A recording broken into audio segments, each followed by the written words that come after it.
हेर केटा हो अस्ति साउनीको भट्टीमा खाएको पनि तिर्नै बाँकी छ लकडाउनले कामकाज छैन कसरी तिर्ने चौबट्टै पार्ने भने लकडाउनले त त्यही त यार कसरी तिर्ने होला काम पनि छैन नत्र साउनी घरमै आउली पहिला काम गरुन् जति खाए नि दिन्थे भने अहिले लकडाउन भएपछि त पानीसम्म दिन्न यार 2500 तिर्न बाँकी नै छ पहिलाको अनि कहाँ दिन्छ तेरी आमाले फेरि उधारो आज त 3 दिन भइसक्यो यार खान नपाएको नि ज्यान कस्तो कस्तो भएर ओए चुप उतार माछा आयो माछा के भन्छ यसले माछा माछा त्यही त भने के भएर आज तँलाई ए उता हेर्नु उता माछा हुन त पहिल्यै खेलाडी होस् नि त्यो यतैतिर आउँदैछ त्यही त यार यो हाम्रो माछा कसरी म जे भन्छु त्यही गर न तिमीहरू गेम हो भाइ गेम तपाईँलाई माछा जाल मार्नुपर्छ कसो केटो अब साइलेन्ट रो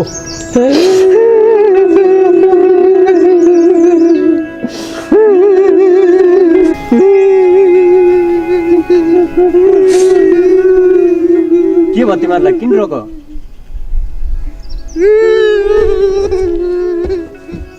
मेरो आमा घरमा कुरान लाएर बिरामी मसँग 1 रुपैयाँ पनि पैसा छैन हो यार बिचाराको कुरा सुनेर त मेरो मनै रह्यो के गर्नु मसँग पनि छैन अहिले नरो सब ठिक भइहाल्छ नि बरु यसो गर्न मसँग अहिले यति छ यतिले काम चलाउँदै गर थ्याङ्क यू यार यो संसारमा त जस्तै सोच भएको सबै मान्छे भएको भए कति राम्रो हुन्थ्यो होला ल टेन्सन नगर तेरो आमा र मेरो आमा एउटै हो ल अहिले म जान्छु है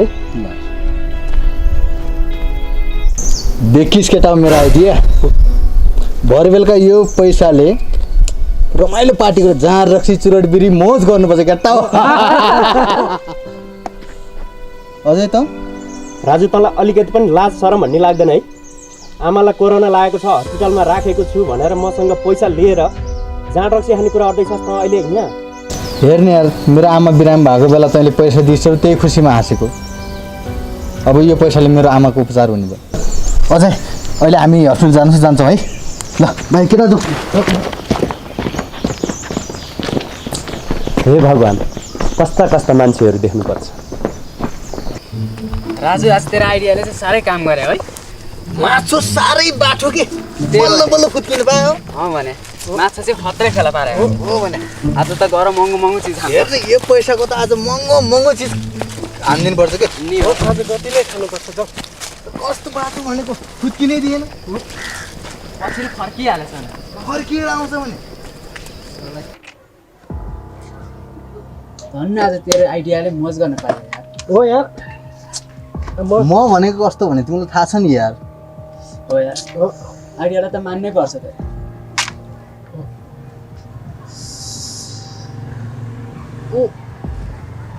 यस केटा चेस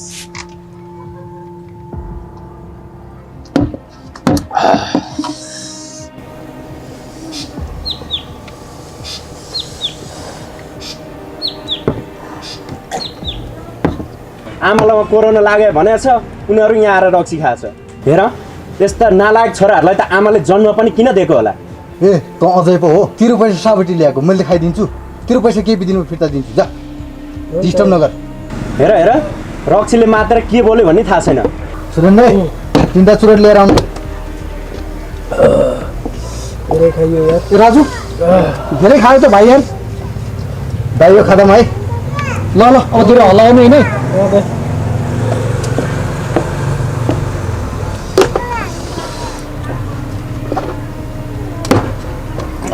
केटा जाउँ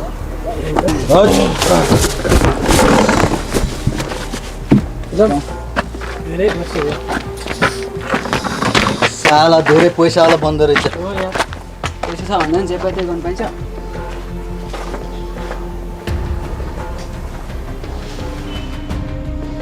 केटा निकाल्नु त माथ खाने हो थेत्र खाइदिने छ नि यार थेत निकाल मैले पनि थोरै लिएर के हो र अहिले पहिला यो खाउँला नि मसो त धेरै छैन नि फेरि निकाल लाइटर पनि कता छ हो ल म झारे गेडा हुन्छ क्या आजकलको मालमा ए हो भने राम्रै मालै भेट्दैन पुग्छ छिटो गरौँ न यार छिटो गरौँ मान्छे सिक भइरहेछ खाना नपाएर यहाँ छिटो भएर नि केटा सल्का ल मैले ताने ल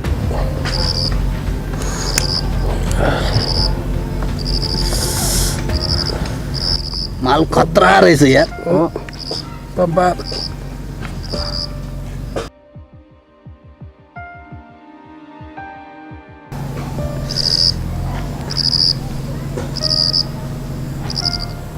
उयो केटा होइन मैले त त्यो अजयको गर्लफ्रेन्ड जस्तो देखिरहेको छु हेर त उता यार कता हिँडेछ चिटिक्क परेर त्यही त भने त्यो अजयको त भाग्य पनि कस्तो यार जिया पनि क्या राम्रै राम्रै पाउँछ हेर केटा हो म यसलाई कसरी मूर्ख बनाउँछु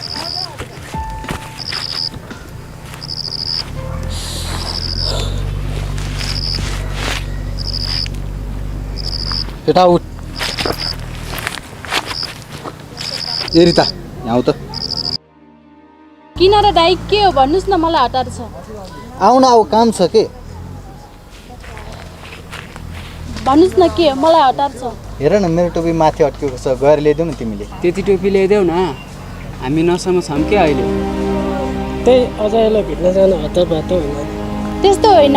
मेरो बाबालाई क्यान्सर भएको छ त्यसैले औषधि लिन हस्पिटल गएको थिएँ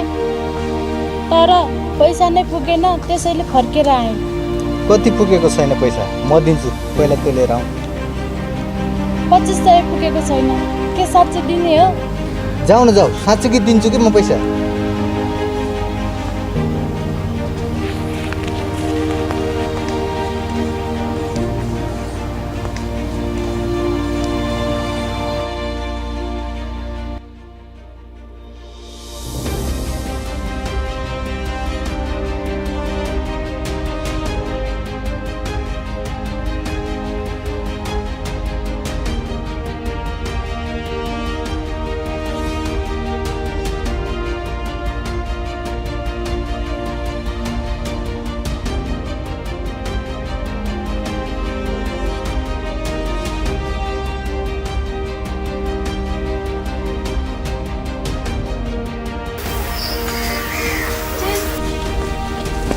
तपाईँको टोपी वाह रिता तिमी त साँच्चै हट सेक्सी देखिके छौ के के गरेको छि लाज लाग्दैन खै मलाई पैसा दिनुहोस् मलाई ढिला भएको छ पैसाको के चिन्ता गरेर पैसा त दिइहाल्छौ नि हामी तिम्रो बाबाको औषधि किन्ने पैसा दिन्छौ नि त एउटा मान्छेको दुःख बुझ्न नसक्ने उल्टै दुःखमा परेको मान्छेको फाइदा लुट्न खोज्ने छे आफै पैसा पनि भन्ने अनि ठुल्ठुलो कुरो गर्ने तिमीले हाम्रो प्यास मेटाउनु तिम्रो के चाहिँ जान्छ ए चिन्ता गरेको तिमीले हाम्रो मनको प्यास मेटाइदियो प्लिज केही हुँदैन म तिमीलाई पैसा दिन्छु कि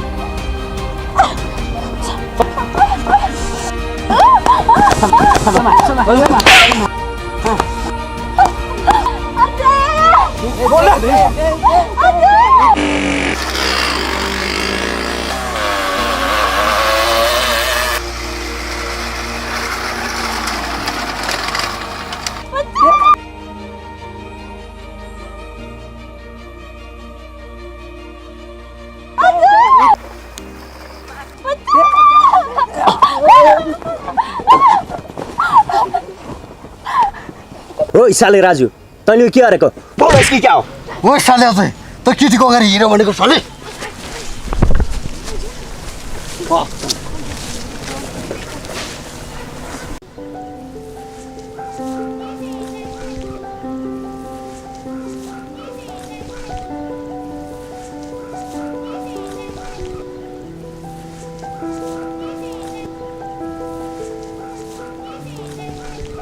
रिता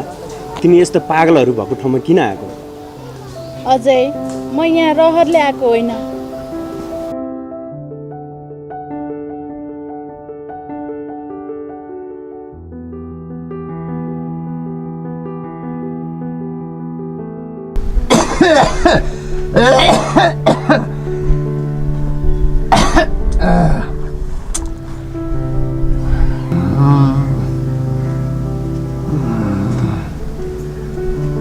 कहाँ बस्नु लागेको अलिकति उता बस्नु यहाँ फोहोर छ के रुमाल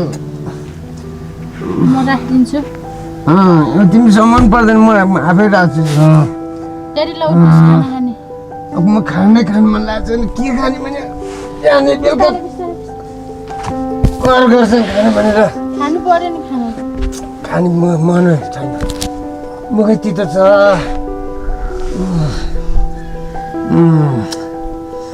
मुखै सुहिरो छ किन ल्याएको होला बिहानै कराउँछन् बेलुकै कराउँछन् खाऊ खाऊ भनेर आफूले खाने इच्छा नै छैन खान्न भने क्या बरु ड्याडी तपाईँले झन् बिरामीले च्याप्छ के खाना खानुपर्छ औषधिले मात्रै हुन्छ चापेर म मर्नु पाए नि हुन्छ मलाई बाँच्नु छैन भने मलाई कर गर्छु मलाई पानी ल्याऊ बरु पानी ल्याऊ क्या बहिनी पानी ल्याउ त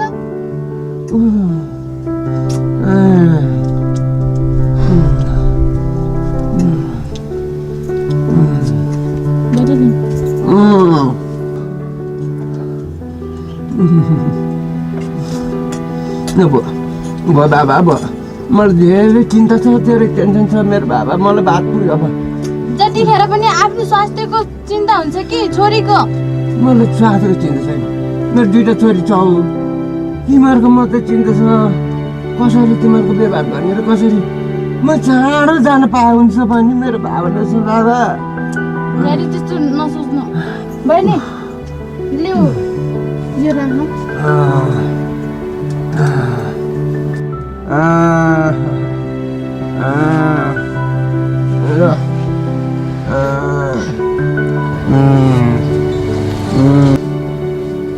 ड्याडी म एकछिन बाहिर गएर आउँछु ल जाँदा पनि छिटो अर्की कोही भने अर्की बहिनी भित्र अर्की छ। कहाँ बहिनी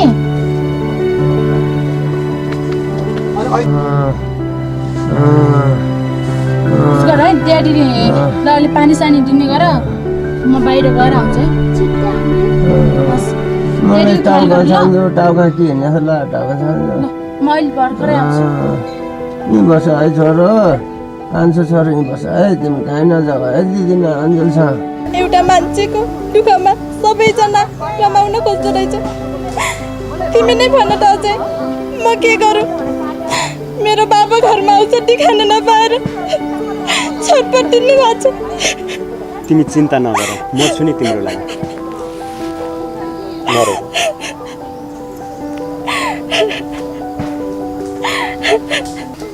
मलाई पैसाको आपत थियो त्यसैले म यिनीहरूको कुरामा लागेर फसेँ अझै त्यो फटाहरूसँग पैसा भए पो दिन्थ्यो उल्टै मेरो पैसा ठगेर खाएर भागिरह उता मेरो बाबा औषधि खान नपाएर छटपटिनु भएको छ र मेरो शरीरमाथि खेलवाड गर्न खोज्छन् चिन्ता नगर बरु मसँग यति पैसा छ जाउँ हिँड औषधि लिएर बाबाको लागि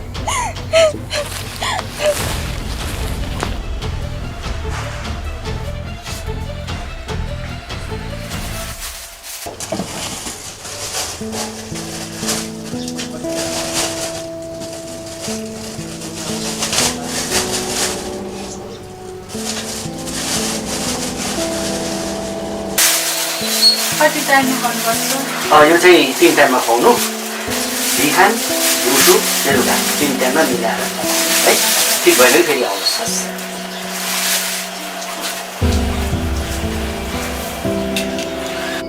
बाबा तपाईँलाई के भन्नु बाबा तपाईँलाई के भन्नु बाबा तपाईँलाई केही हुन्न बाबा तपाईँलाई केही हुन्न दिदी औषध ल्याएर आइहाल्नुहुन्छ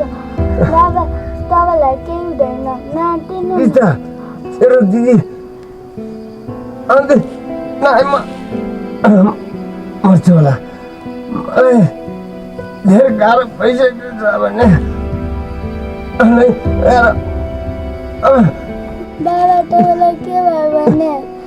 बाबा तपाईँलाई के भयो भने बाबा तपाईँलाई के भयो भने बाबा गाह्रो भइसकेको छ क्या बाबा के हुँदैन दिदी आउँदिन बाबा बाबा बाबा बाबा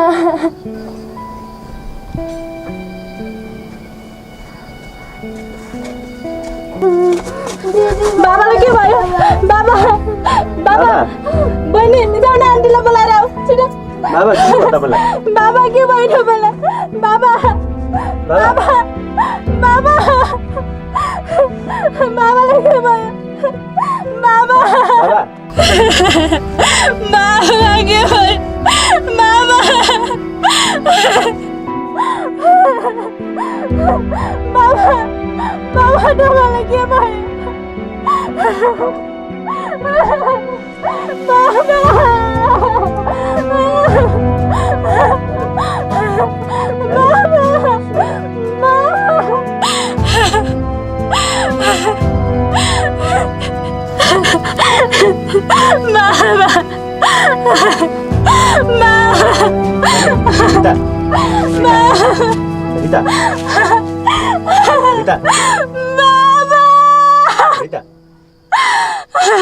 सुन न कति दिन भइसक्यो खान नपाएको सबै रित्तै छ खल्ती पनि रित्तै छ यो लकडाउनले त गर्नु नि कसरी उपाय लाउने होला यो लकडाउन कसरी के भयो कि यो लकडाउन सबै सोच्नै सक्ने कुरा भएको छैन कि खत्तम भयो न काम छ न पैसा छ होइन यार राजु खुब आफूलाई आइडिया मास्टर भन्दैछ त 4-5 दिन भइसक्यो यार के खान नपाएको के आइडिया लगा न त्यस्तो मासु पनि त भेट्नु पर्यो नि यार कुन यो चाहिँ लकडाउनले गर्दा हो कि सबै कुरो यस्तो भएको एउटा गतिलो खालको माछा कहाँ भेटिएला र थ्यात यति फेर फेरि कसले यो सिक भएर आफूलाई फोन गर्छ यार हेलो हेलो राजुजी बोल्नुभएको हो हजुर हो ए सुन्नुहोस् न म हस्पिटलबाट डाक्टर राई बोलिरहेको छु कि हजुर हजुर लागि हजुरले एउटा दुःखद कुरो छ त्यो सुनाऊ कि भनेर हजुर हजुरको आमा यहाँ कोरोनाबाट मृत्यु हुनुभएको छ वाट मेरो आमालाई कसरी लाग्यो कोरोना यो हुनै सक्दैन सुन्नु न अजयजी कोरोना भन्ने कुरो कहाँ गएर कसरी लाग्छ थाहै हुँदैन प्लिज डाक्टर मेरो आमाको म एकचोटि मुख हेर्न चाहन्छु please please doctor sorry Rajuji corona लागेको व्यक्तिलाई भेट्न र छुन मिल्दैन तैपनि तपाईँको आमाले यहाँबाट लगिसक्नु भएको छ हस् त राजुजी मैले तपाईँलाई जानकारी गराउनु पर्ने थियो अहिलेको लागि राखेँ है त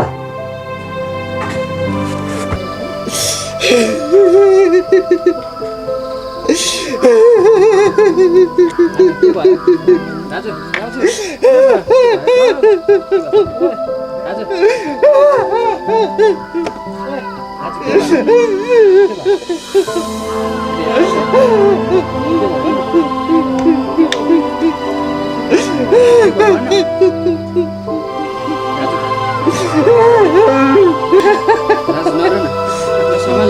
हेर हामी खाना गरेर हेर्ने अहिले कस्तो भयो घटेको छ अहिले हेर त पहिलाको खालखुट्टाले गर्दाखेरि